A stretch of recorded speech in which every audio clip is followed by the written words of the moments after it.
Nais ko po munang basahin ang ilang pong mga comments na pumasok mula po sa isang masipag na ating pong kamanggagawa na kanina ay kasama lang po natin sa mga home Bible study, ang kapatid na Alexander Valdivino. Good evening po sa ating lahat na kapatid at ganun din sa iyo kapatid na Emil.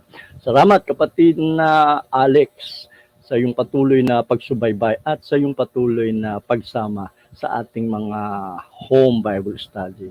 Keep up the good work, kapatid na Alex, at pagkaloob nawa sa iyo ng Panginoon ang iba yung pagpapala.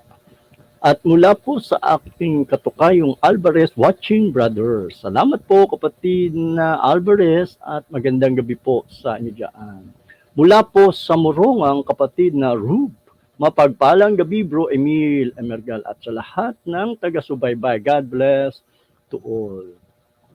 Yan po yung huling comment na aking pong nakita at atin na pong umpisahan ang ating pong paksa, ang buhay ni Kristo.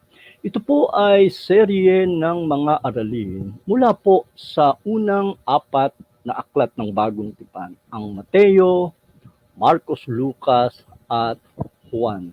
Ito po ay isinaayos ng kapatid na David Rupert mula po sa 2 aklat ng Truth for Today commentary. At ito po'y paglilingkod ng Truth for Today World Mission School.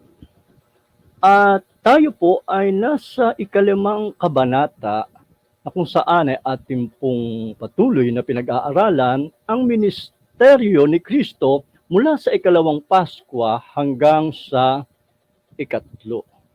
Nung nakaraan po ay pinag-aralan po natin ang pasimula ng ating pong araling ito.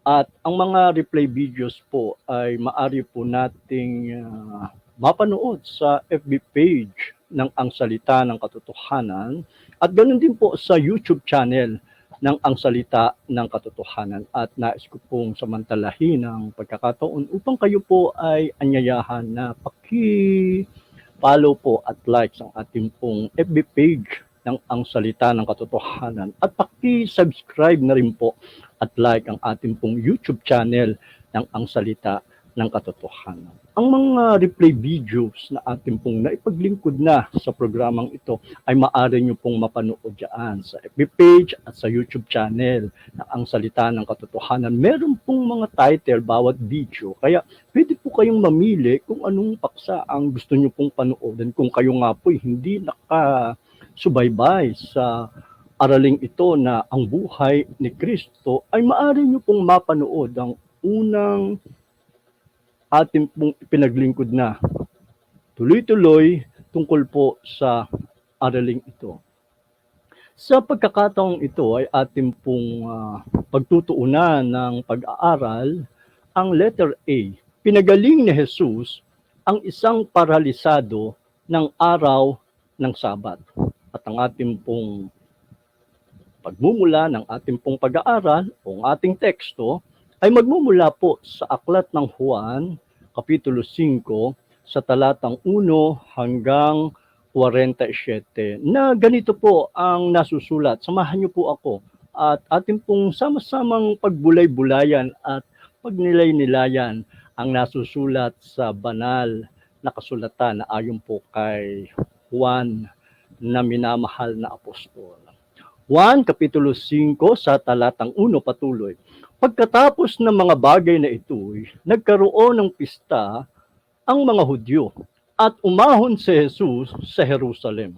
Sa Jerusalem nga'y may isang tangke sa tabi ng pintuan ng mga tupa na sa wikang Hebreo ay tinatawag na Bethesda na may 5 portiko.